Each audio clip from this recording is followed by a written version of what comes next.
the last two artists of the evening. Are you ready? Excellent. Our next spoken word artist came from Montreal to visit us here today. Ian Ferrier. Ian is well known for his amazing trance-like spoken word poetry. He's the founder of the spoken word label Wired on Words. He performs both as a solo artist and with the trance improv music project Pharmacon MTL.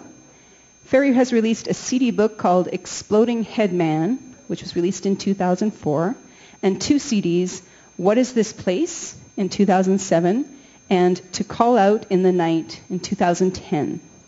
His poems have also been set on the page in anthologies from Montreal presses such as Conundrum's Impure Reinventing the Word and Vehicular's Poetry Nation. An active contributor to Montreal's library community, he is a past president of the Quebec Writers Foundation as well. Please welcome Ian Ferrier to the stage.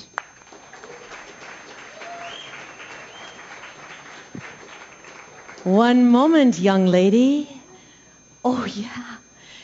The wonderful thing about tonight is Ian Ferrier is going to win the Golden Beret Award, the soon-to-be prestigious Golden Beret Award. And the Golden Beret Award is given every year to someone great who has given so much to the community as an organizer, but is also an artist and has helped to contribute to make spoken word a larger community. It's also given to people who are activists, social activists, and are also poets. It's about people who walk the walk and talk the talk. There's no lip service involved. And this year's recipient of this amazing award, which we probably should have renamed, instead of the Golden Beret, the Golden Bandana. But we are giving him the Golden Beret in hopes to pull him over and get rid of that bandana for good. I would also like to bring Sarah Murphy up on stage. Now, we're going to do this together because the first recipient of the soon-to-be prestigious Golden Beret Award was given to Murdoch Burnett. And the second one was given to Sarah Murphy. And look, her Golden Beret has turned blue. And the third one was given to Lillian Allen of Toronto. Yes, let's hear it for Lillian Allen. She's an amazing poet. And the fourth one was given to Wendy Morton of Victoria. And the fifth one is given to the great, the notorious, the sexy, and the fabulous Ian Ferrier. Come on up, Ian.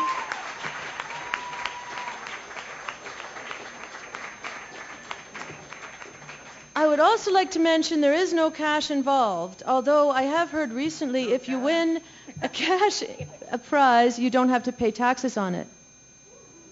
I don't know. I've never won a cash prize, obviously. This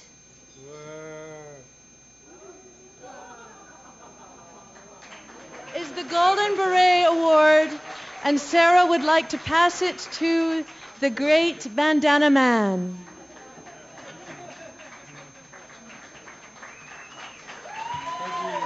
And I think adding Ian Ferrier to this brings this a lot closer to being a very prestigious award. Very sweet. Thank you so much. Thanks,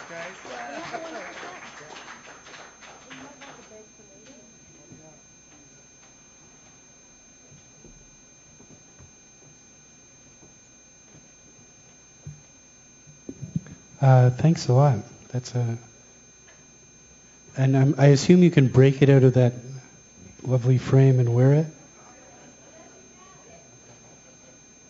on special occasions. Before I start this set, I just wanted to talk a little bit about some stuff that I wrote this afternoon. just about this community and what it's meant to me and the people in it. I got into this because when I was a poet, I was haunted by voice, by the sound of voice, by monologues, by people talking poems. So I was in it by myself, it seemed at first, although I started to run into people. And now when I go across the country, which is quite often, I run into people all over the place who do this kind of work, who do poems with music, who do perform poems. And it's an amazing scene. It's got a lot of variety, and it's got a lot of humor and brilliance and tolerance for different ways of doing things. And I was lucky enough to be in it almost from the beginning, so we got to build it too, which meant we got to custom make it, which was really fun. And I have had the honor of working with people I really love too, from across the country, from Hillary Peach on the furthest west coast on Gabriel Island to David Bateman in Toronto, to Joe Blades in Maritimes, Tanya Evison, who's here tonight and living in Vancouver now, R.C. Waslowski, who lives in Vancouver as well. And then this whole pile of artists that I met in Montreal and have worked with for years, Fortner Anderson, Alexis O'Hara, Catherine Kidd is another, José Aclin, who's in the audience somewhere here tonight, who's got the most fabulous French accent, beautiful voice you've ever heard in your life. If you ever need a voice like that in your ear, you just phone up his answering machine, and you hear it. And then people who've immigrated as well. From we have one of Calgary, a great poet from Calgary named Kai Kello, lives in Montreal now as well. And then an amazing thing happened to me, which is Alberta. And in Alberta, I got to meet these amazing women who have been my friends ever since I met them, every single one of them. And the first one, they're insanely beautiful, talented, creative, charismatic poets and performers. Sherry D. Wilson is one of them. And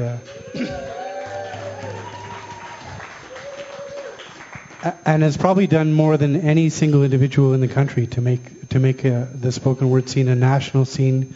And that's something she takes time out of her own work to do, to build this festival, to build this amazing book on spoken word, which used to be right here, but it's moved, to build the Banff spoken word program and create something which is really long-lasting. So thank you for that. Yeah. But the list of people doesn't end. I mean, I work just about every week with a poet and a singer named Mo Clark, who's in our band called Pharmacon MTL, and we stole her from Calgary, and we have her hidden in Montreal until I don't know when. But it's been great to have her. She's a really haunting singer. Another is Ali Riley, sitting over here, who's this amazing poet from Nanton. Who I get to phone up at 2 in the morning because it's only 12 Mountain Time, and yak about art and poetry and all kinds of things. Another is Cheryl Irondell, who's a fantastic performer. T.L. Cowan, another who's one of our only PhD scholars in spoken word. So all these people are from Alberta, which has turned Alberta into an amazing place for me, and I guess an amazing place for you guys already. So anyway, that's all I wanted to say, just to give you a bit of a picture of why it's so much fun to work in this scene, and maybe perform some poems for you now. So.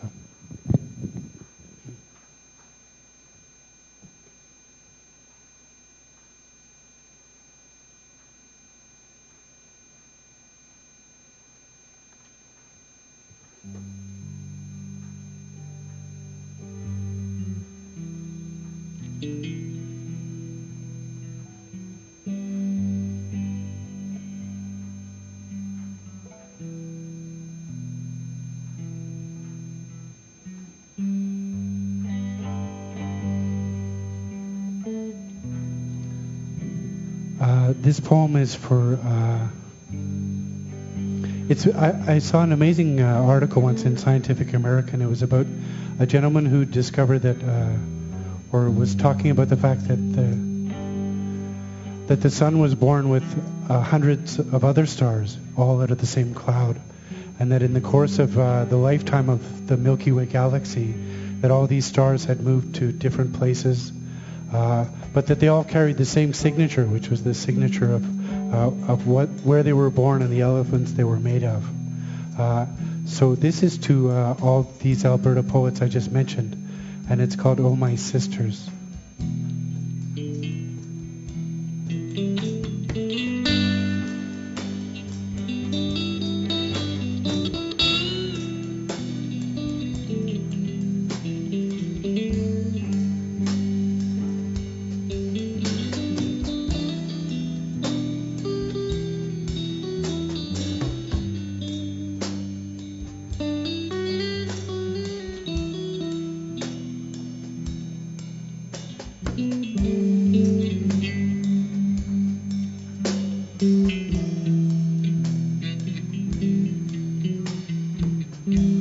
For Arab seers in the desert night, watching the arc of the heavens wheel around that northern star. Night after night, they layered patterns on the sky, named Altair and Vega, Aldebaran and Antares smoldering above the sand.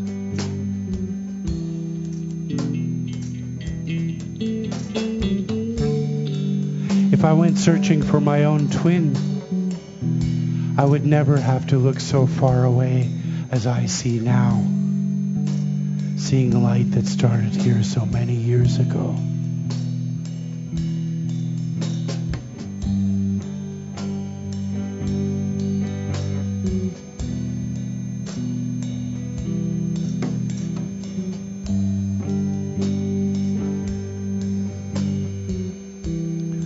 For Robert Burnham and his tower on Lowell Mountain.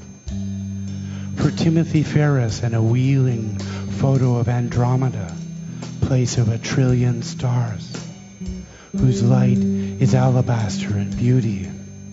So many worlds, you could count away your life. One man thinks our sun was born among 1,000 growing stars. And over years, as each one orbited the black hole center of the galaxy, these suns dispersed, the gravity-tossed children of the Milky Way. Some, lighter, drifted up into the arm of Orion. Others wandered up into the empty quarter above the galactic plane. And then there were those most massive and blue-white, burned supernova, and for seconds outshone everything. And they were cinders and gone.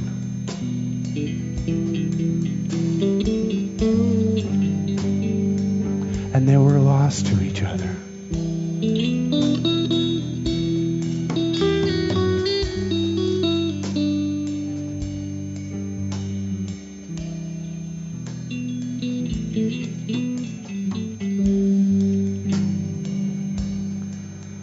Oh, my sisters.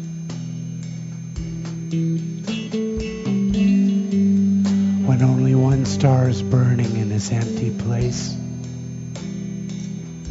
and language ends, and here is dark, and everywhere is far. When the days grow short, and we worry needlessly, and the kindness of strangers destroys us.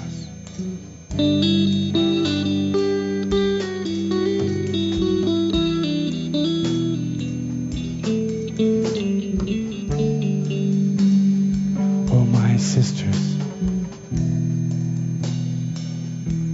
when love has not found us, when we are driving without map or destination, when we stop being beautiful even to ourselves. Oh, my sisters, how I found you, I do not know. Born of the same cloud, burn for the same reasons. Love melody in the spotlight, and using words to craft a song too beautiful for words.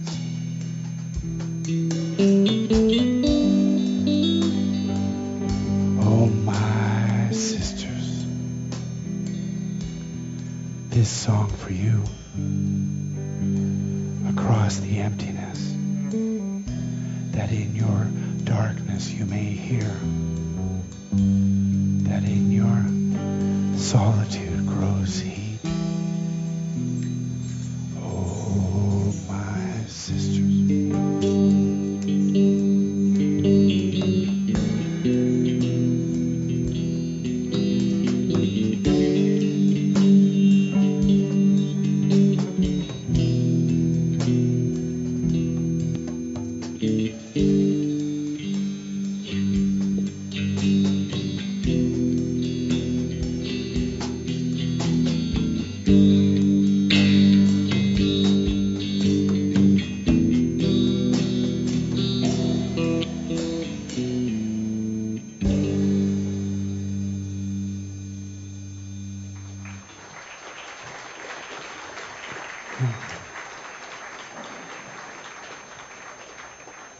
Thank you.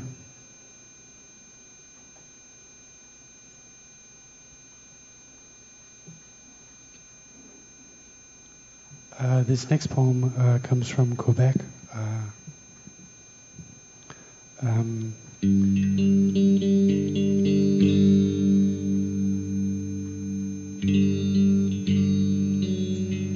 From a part of rural Quebec called the Gaspé, which you probably know. It's on the south shore of the St. Lawrence River, and it goes all the way down into Chaleur Bay, which separates Quebec from New Brunswick. And it was the home of, for a long time,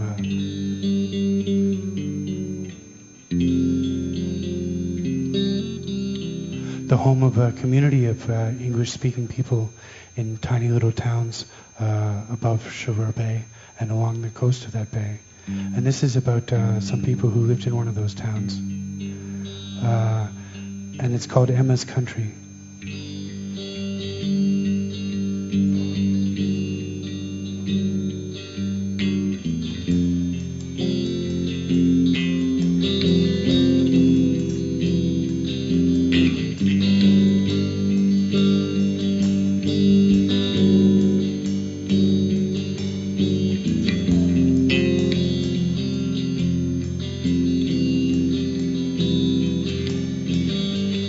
Crickets sound.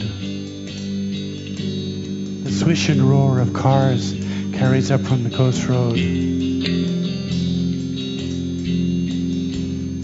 But the cars are few and far between, and things seem simple in Emma's Country. Breeze blows cool through the attic at night, soaking the forest walls, filling the air. When they moved in here, the plant beneath the skylight cascaded wildflowers, filling the air around their narrow bed as if it were their fault it bloomed.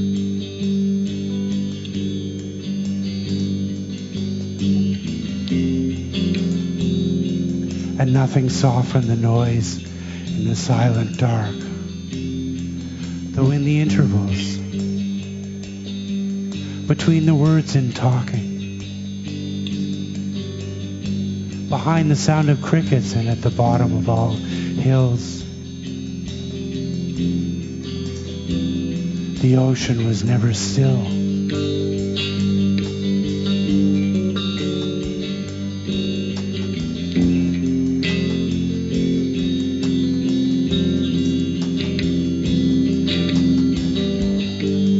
Her dad's a fisherman,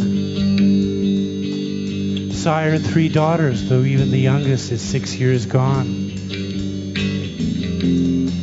Formed the United Fishermen in the 50s, a co-op that still serves this coast, though no fish left in the cove, a ghost town where his kids were born. And when they return to that cove, Emma holds her boyfriend's arm so tight, it's as if the ground had crumbled beneath her feet, as if she were falling, as if her childhood had fallen away.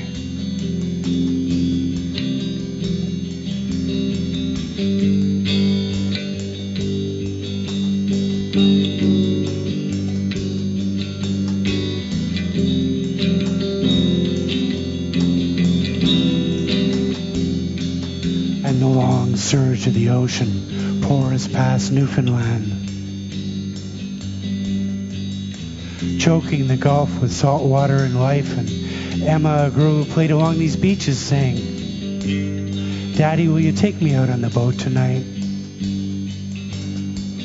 And he said, "Well, grab your jacket and a life belt too. We'll take the skiff and see what's biting tonight."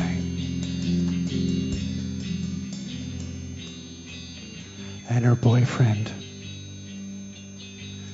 that was me.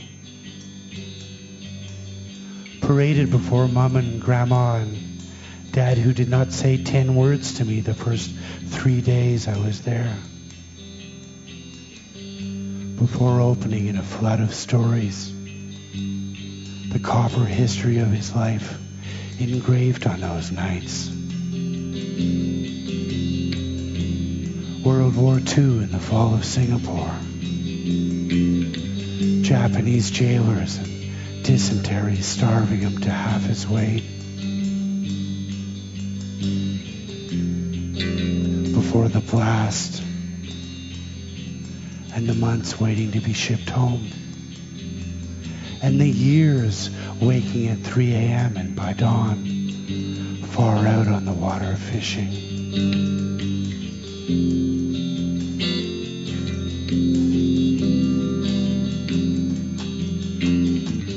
There's a photo I saw in black and white.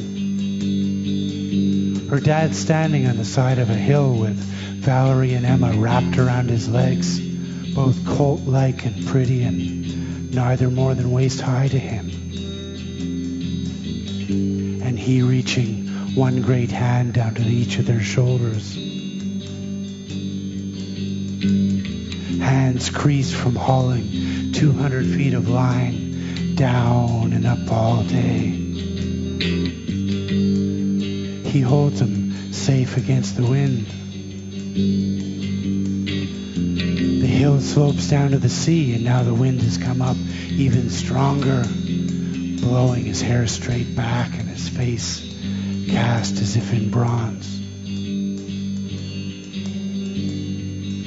And she says, "Daddy, will you take me out on the boat tonight?" And he says, "Oh no, Emma, it's too black even now, and by morning just you watch it blow." And isn't that the night a wave shatters the wheelhouse and they're running from the wind, torn from the Gulf and thrown 300 miles halfway to Prince Edward Island?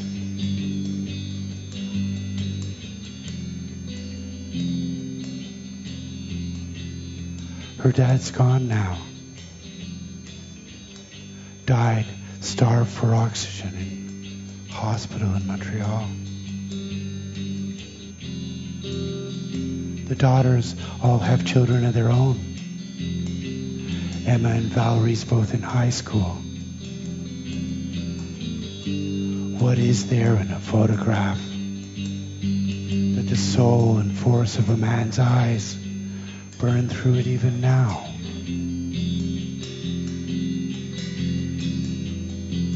A girl could fall 30 years through time, feel her dad's hand rough against her shoulder.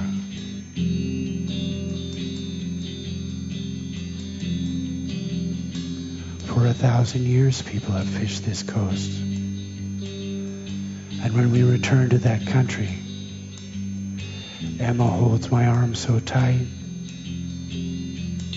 It's as if the ground had crumbled beneath her feet, as if she were falling,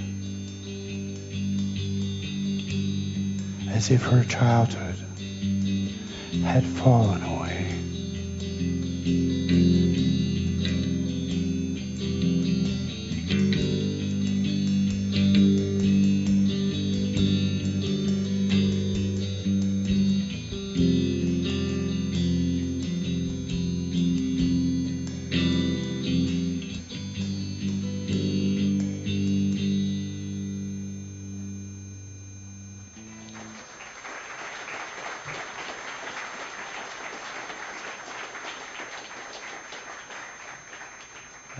Thank you. I'd like to do one more piece in honor of this fantastic guitar amp behind me.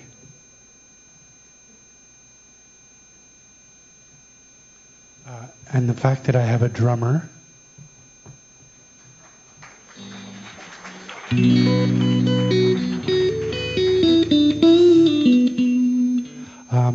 And it most of it takes place in Alberta. So I figured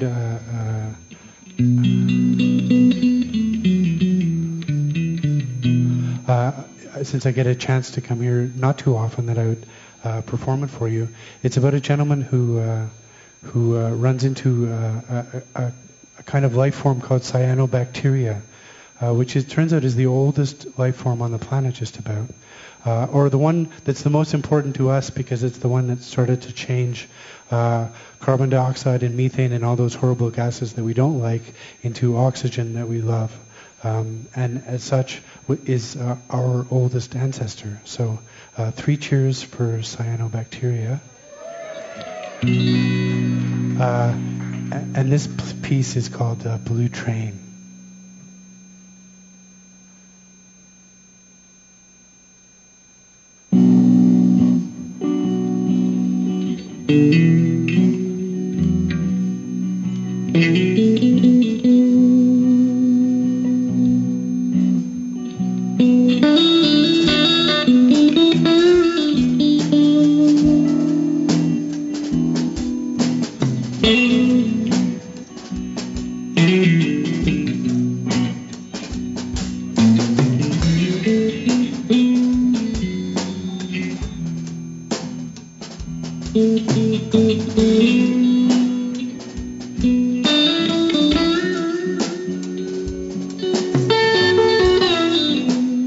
I caught what I thought was a freight car, but of course it wasn't a freight. I was in the Badlands, in those wild Alberta hills around Drumheller where the dinosaurs lived some 70 million years ago.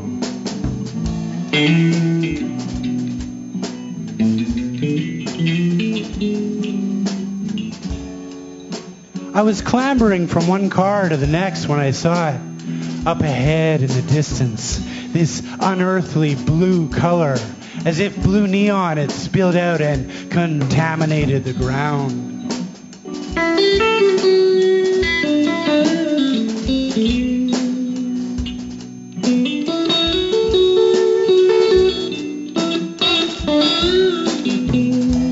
And of course I wasn't taking precautions. Before I knew it, a huge patch of the stuff had spilled up onto my bare arm. Cyanobacteria, they call it. And no mere 70 million years old, this stuff. 2,000 million years old. Half as old as the planet itself.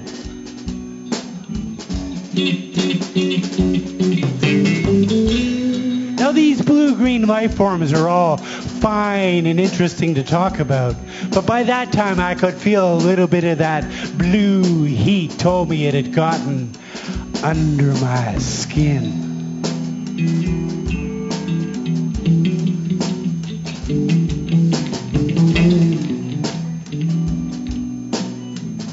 I was pretty certain I knew what was going on.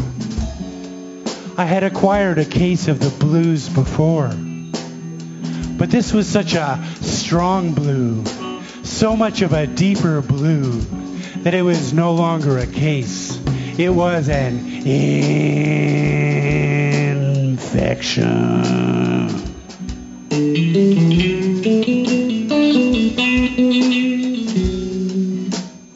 The blues has started to infect my soul.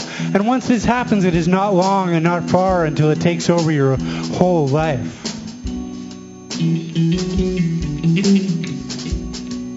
I know that because these days I will be standing in the shower and it will occur to me that the way I feel cannot be expressed in words, that it must be expressed in the language of the blues itself. And this is a dangerous course, because when I step dripping from the shower to attach my body to a vintage guitar amplifier, sometimes the electricity jumps right out at me, and like Walt Whitman, I sing the body electric. And it's often 2 or 3 days before I know what my name is or why I'm in the hall.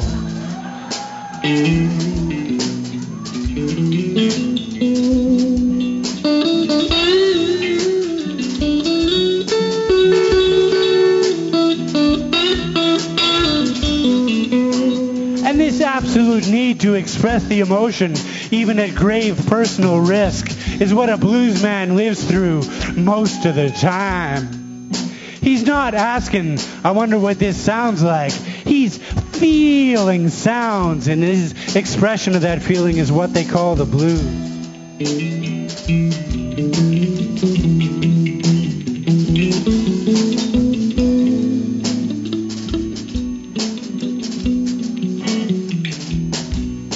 It's like the emotions came in small doses at first. And all of a sudden they started showing up in tractor trailers full of Dr. John Weaver's Cure All Your Ills, and you drank it and you fell down on the ground. And the spell came over you, and when you woke you were lying back with your head on some girl's lap, looking up at her face and the stars behind her head.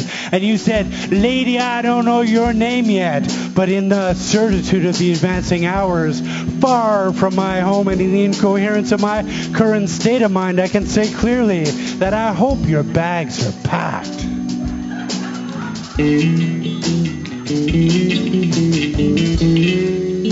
Because we're entering the uncharted West here. And without even knowing where we're bound, I know we're wanted on this train. And seated, if not together, then in the same car. And flirting across the aisle as the miles unwind, as the hours blend together.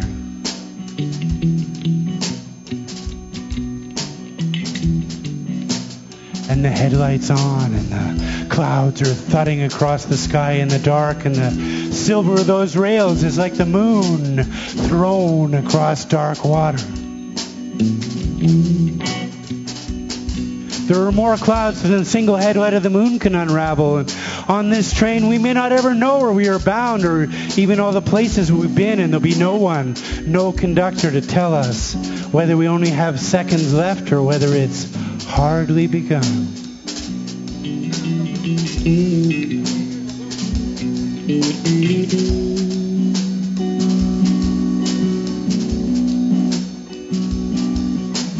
There are nights, though, like that night I walked down to the end of the train and found you in the alcove between two cars with your hair blowing in the wind from the open window. And I did not ask you to join me, but when you did and we were lying down in the upper berth in the empty car, as the car began to fill with that darkest of dark blue water,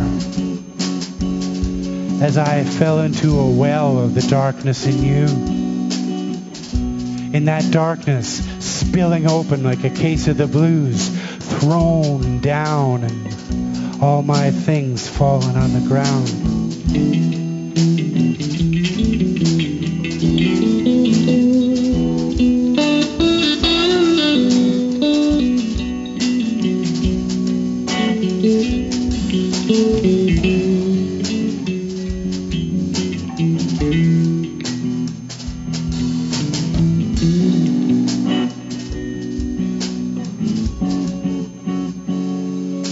I have an infection of the blues.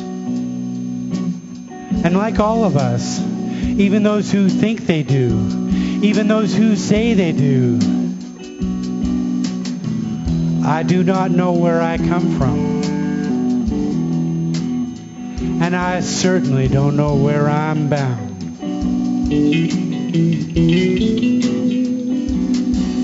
So I do the only thing I can do, which is what we all do, all of us who are infected, as we begin to realize how crazy it is we're alive in this universe.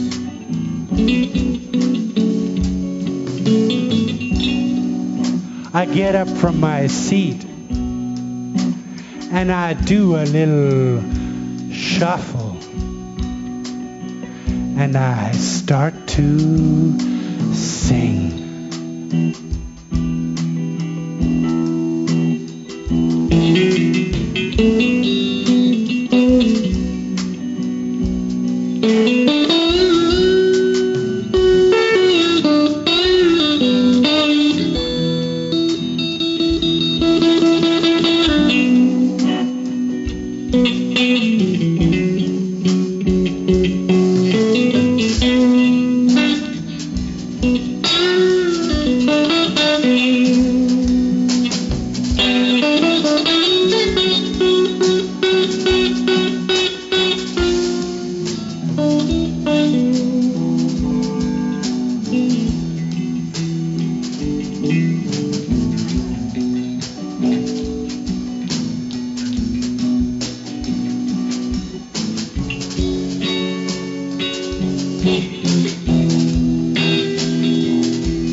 Blue Train.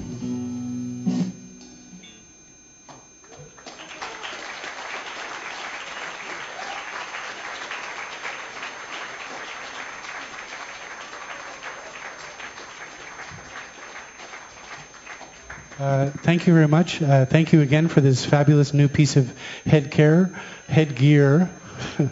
I will consider wearing it, but I've been wearing these for a long time, so it may take a few weeks. Yeah.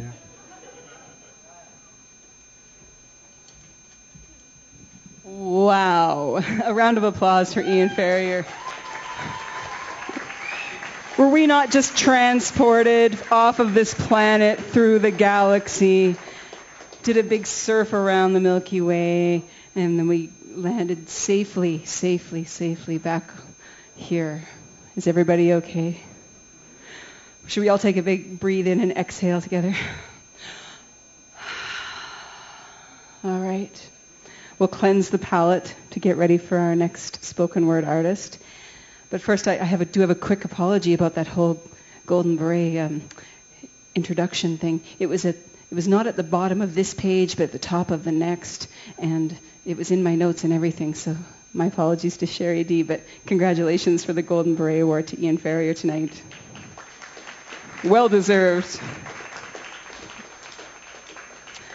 We are now at our last artist of the evening, the headliner, so to speak.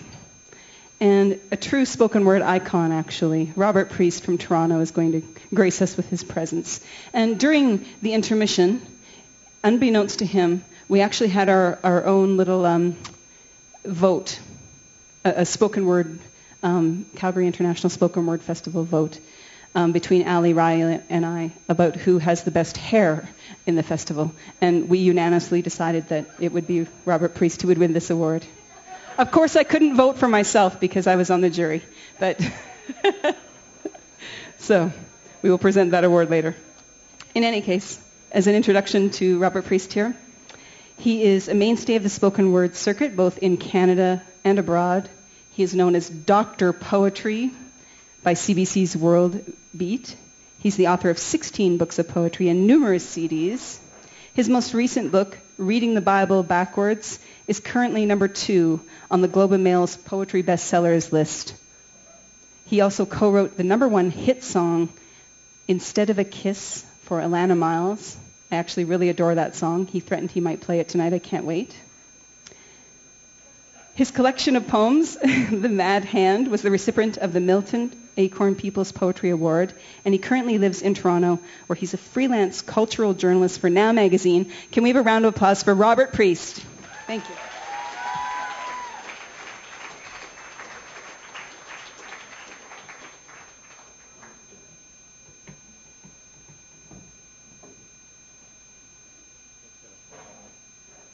Just a second.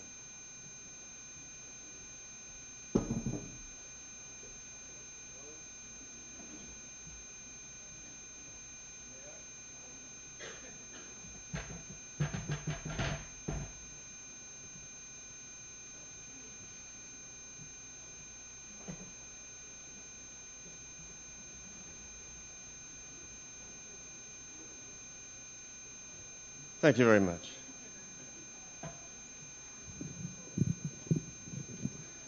So this is a marching poem which I had the pleasure of previewing for Toronto's Men in Blue soon after the G20. Left, right, left, right, left, right, left, right, left, rights, left. We've still got some rights left, right, left, right, left, right, left, right.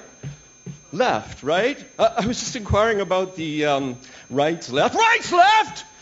Yes, you know, the rights left to us by our ancestors, the rights left for our children and their children. I mean, we have rights left to gain, not rights left to lose. We must increase the number of rights left, right? Right?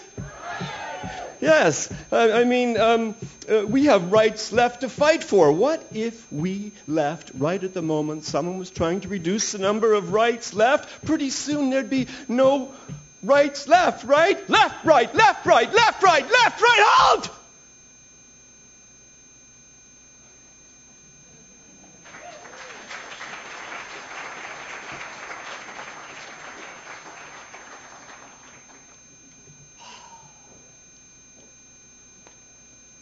It was Water Week last week in Canada. Did you know?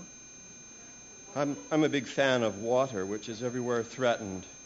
So this poem is called "The Earth is Already Damned." Oh, why are the salmon runs ruined and the mighty deltas parched and dry?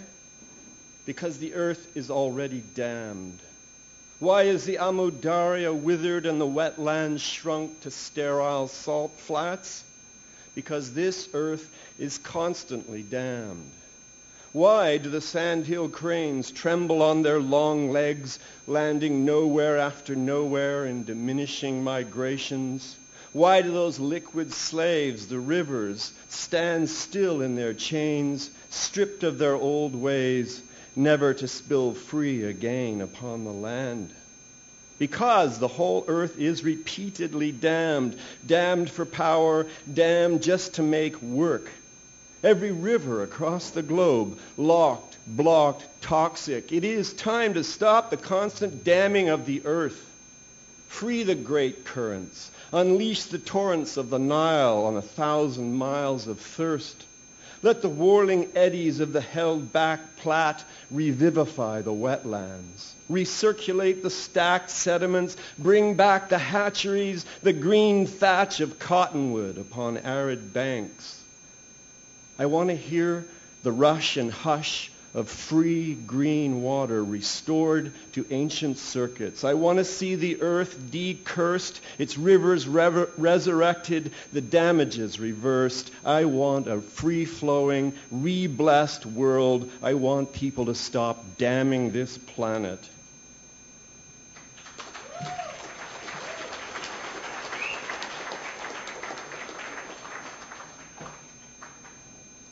This is a poem from my book called Blue Pyramids. But I feel this way again. It's sort of about incarnation, coming down into your body, which I'm sort of about down to here now. I've got a way to go. Incarnation. Have a place for me, a perfect fit. Make me one with my need. Pour the warm light liquid all down my naked body. I have a genetic expectation, a feeling for a rival. I'm coming down like 1,000 birds onto the black branch. I'm coming down, a zeppelin, a bag of blue air into the tree-shaped brains, into the dendrite forest, into the longing cell. I have toes for my toes and nose for my nose. I'm coming down into my liver, descending into my lungs. I am diving down into the cold black waters of the belly, 1,000,000 miles into my stomach, and I still have not rung the bottom's deep bell tone. I am drifting down in mind's vines into clear blue bones, into the orange skull, the blind gristle in pulses of pure black soul, through a long rubber tube, through a bronze body, on a reel, on an anchor long since sunk in the never-to-be-shaken bottom of me, to the blackened tree mine cross joining place, to the socket in the riverbed, the pierced Cartesian crossroad with a stitch of uncuttable time. I am coming down like the entire Air Force onto the black ship. I am coming down like the monarchs on Mexico. The body is a vast tropic, unreachable by foot. I am lost between volcanoes. There are 1,000 miles of air above my head. In a moment more, a second more, my feet will touch the ground, and my feet are the ground. My eyes are the light. The air breathes me in and exhales me in a long fluttering flow. I am down in my body like the liquid rains, like the finely fallen peak, the obese suspended Buddhas, the plutonium Christs with their tears of heavy water. I am down with my jade-grown bones, my spirit legs bicycling.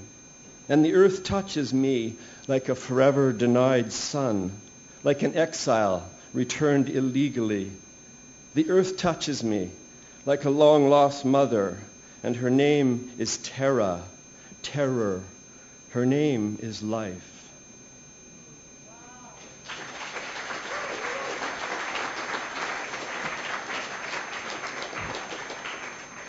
I also write poems for children, and I've been working for some years on this book of tributes to people who've inspired me. I think the last time I was here I read the Rosa Parks poem.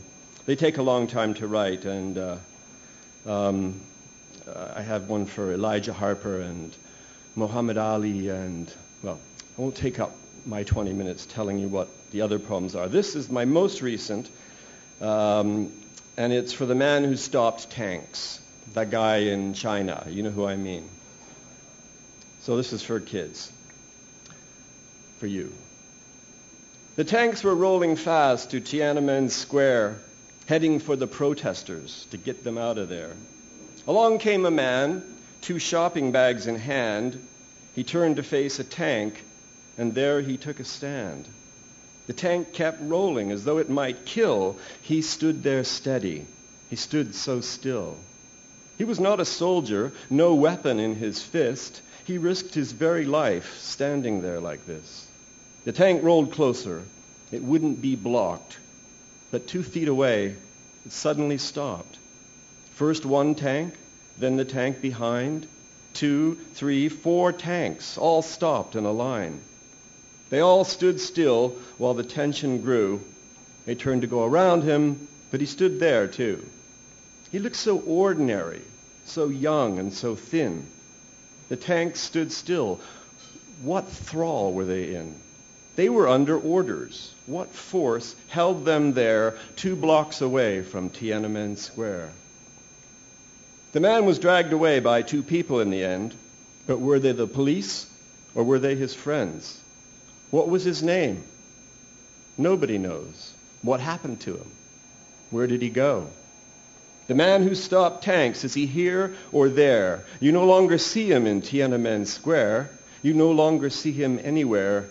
It's like he has vanished into thin air. Some say he's jailed. Others say dead. He might be in Taiwan or hiding in Tibet. But the tanks stood still. The world watched in wonder. What was his superpower? What spell were they under?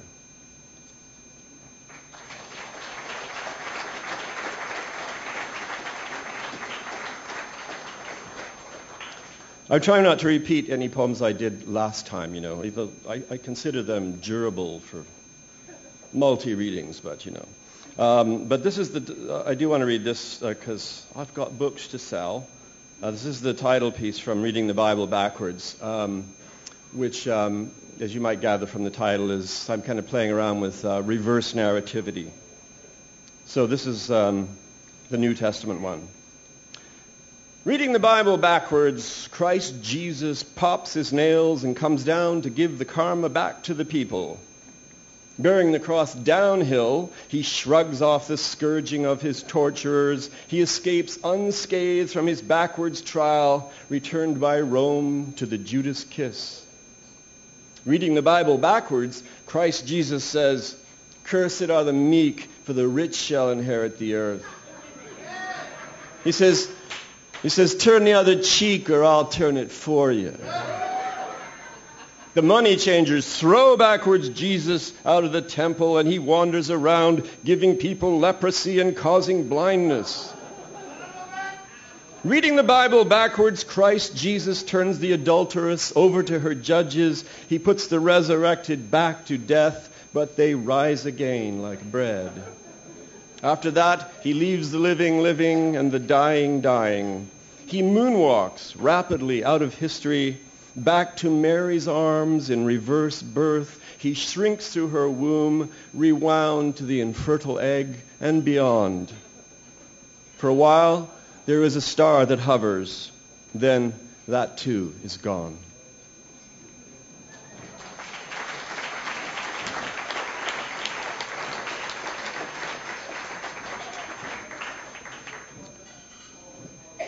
This is a new poem, and I'm working on it still. It'll probably be revised a bit from where you hear it, but I want to try it out again. It's not in that book, and I've sort of done with backwardsness, but this one just kind of came at me. This is a true, and I love John Lennon. This is a true history of John Lennon backwards in beds.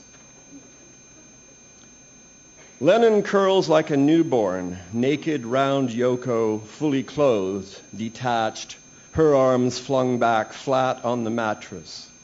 He kisses her left cheek desperately, click. It's a Rolling Stone cover. It's his last morning on Earth. The bed in bed.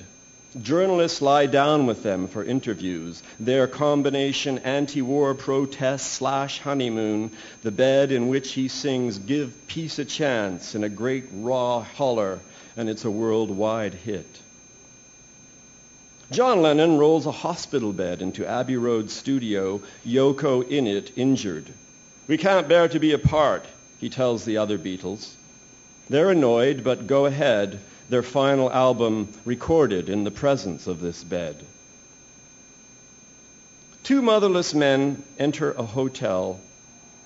On the ends of twin beds, face to face, John and Paul sit, writing their first American #1, "She Loves You." To synchronize the harmonies, they lean in close and watch each other's lips. The motto of the schoolboy hates, is "Out of this rock." He'd rather lie in bed all day and dream. Aunt Mimi calls him lazy, an underachiever, but he is sure he's a great soul, though he's never yet even heard of rock and roll. Age 3. His mother lets him sleep with her in the same bed as her lover. Aunt Mimi reports them. Aunt Mimi steals him from that bed to which there is never any way back. 1942. Incendiaries fall on Liverpool all night long.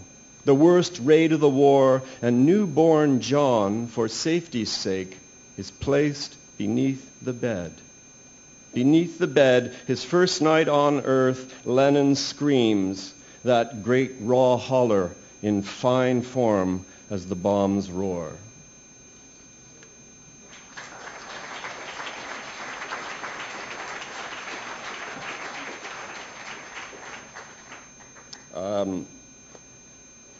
This is a poem that I hope does not embarrass the young lady it's about. This is someone I met a few years ago and she was headed for a tour going to the west. And there's a lot of stars there, and I saw their eyes following her. And so I've changed her name to protect the guilty. It's called For Odysseus Magpie. It's called The Problem with a Glittering Heart. The problem with a glittering heart is that the magpie takes it with her into the west. You think that is a V of geese overhead? No. One magpie and two long lines of glittering hearts trying to keep up. This, they say, is the origin of the stars. It's the sound of no one blushing. Good. My piece in the workbook is about writing micropoems. So I've got some micropoems and then a song, and I don't have a watch, so I'm trying not to go over 20 minutes because I don't want to fuck up the guy after me. Okay, some micropoems. Brevity forever.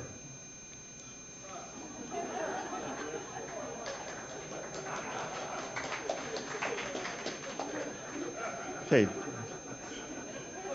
You're eating up my time here. Stop laughing. I can count the universe on one finger. It is better to have loved and loved and loved. The sun is a thought too bright to look at. The sky is completely unedited. You've got a star on your stick and a breakaway on an empty sky. For sale, previously feared darkness. Homophobia is a choice. There's no blasphemy like religion itself. Backwards Christian soldiers. Vaginal birth, not virginal birth. Safe sex, not faith sex. There is no trampoline like the bottom of the soul. A soul, asshole.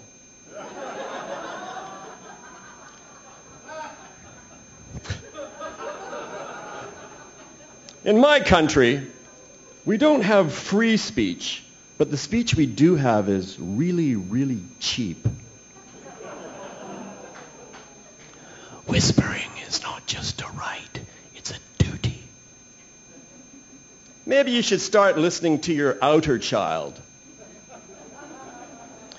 The only true poetry is the longing for poetry. It is the curse of the capable not to be called upon. It's easier to crush hope than to have it. When people tell you you are gullible, do you always believe them? The elephant in the room is the monkey on my back. Look big and carry a little taser. Enter taserment. Nuclear power. Safety fifth. Oil is the opiate of the masses. Every herd has its cliff.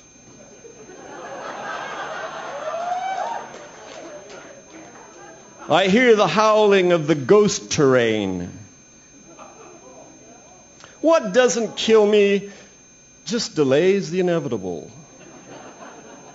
Wickedness loves stupidity. What part of no did you mean?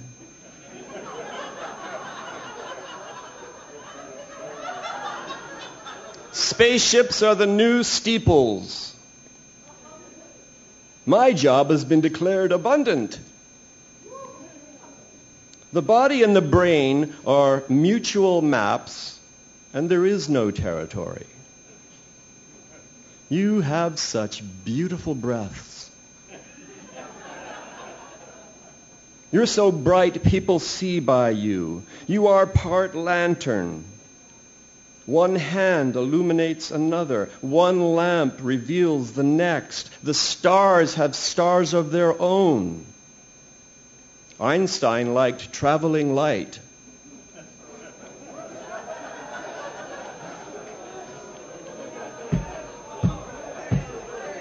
Is there an Olympics for the lifting of hearts? If humankind were kind, I can see into the present. I choose free will. I believe in life before death. I believe in the resurrection of the soil. May the forest be with you. If the well is well, the people are well as well. Take back the future. Give it while you can. I am so deeply in life with you. Never in human history have so many people been so in life with one another. Stop global warring. Our secret power is our compassion. One wind moves many flags. It takes the whole world to make one peace.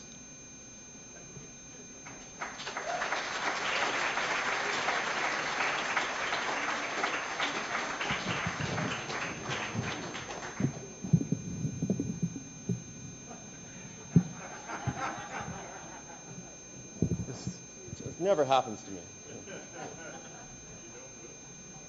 Let's see here. I have to sit down because I have a rotator cuff injury, okay?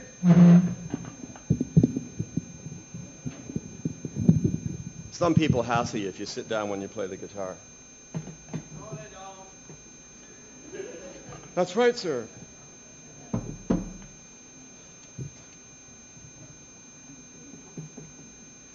He doesn't say a lot, but it's usually witty, right? Oh, right, this bit. Okay, do not alienate the audience. So I'll end up with this. This is, how am I doing for time, Sherry D?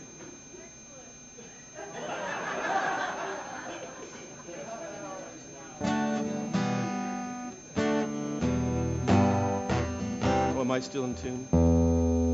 So this is another backwards thing. This is also after the book. But it's okay,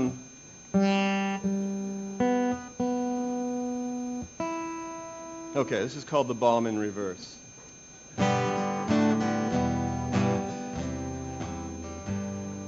The bomb in reverse, it implodes the pyre. It sears on the roof, it sucks out the fire. It snuffs the inferno and gives back the lives. They unscream their screams and the people arise. They unsay their prayers, verse before verse. It's the backwards resurrection miracle bomb in reverse. Little ones unburn in the shrinking flame. Young Ali has arms, he's no longer maimed. He returns to mother, runs backwards to play, back to when he knew he'd live forever. Yesterday he unlearns his numbers, last before verse. It's the backwards resurrection miracle bomb in reverse.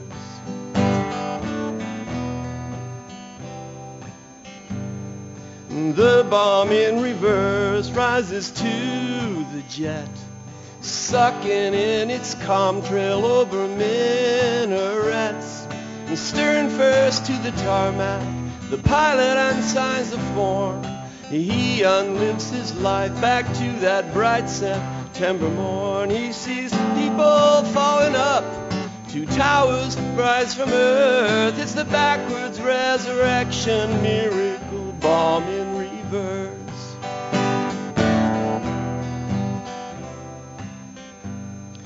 The bomb in reverse, it restores the tower. It sears on the walls, it sucks out the fire, melts flesh back together, and gives back the lives. They unscream their screams and the people arise. They unsay their prayers. Birth before birth is a backwards resurrection, miracle bomb in reverse.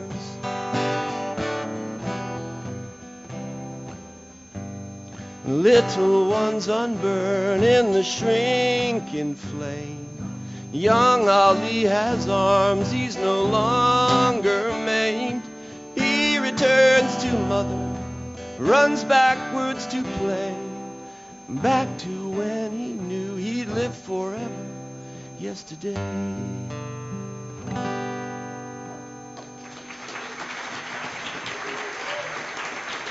Thank you very much, Calgary, and thank you, Sherry D, and all the volunteers and the taxpayers of Canada and Ontario, and my fellow artists. A great honor to be with you, and cheers.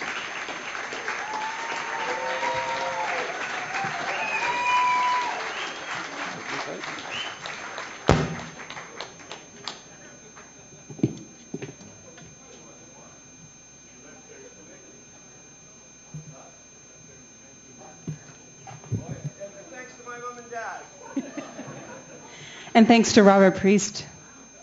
Let's have another round of applause for Robert Priest and all our artists tonight.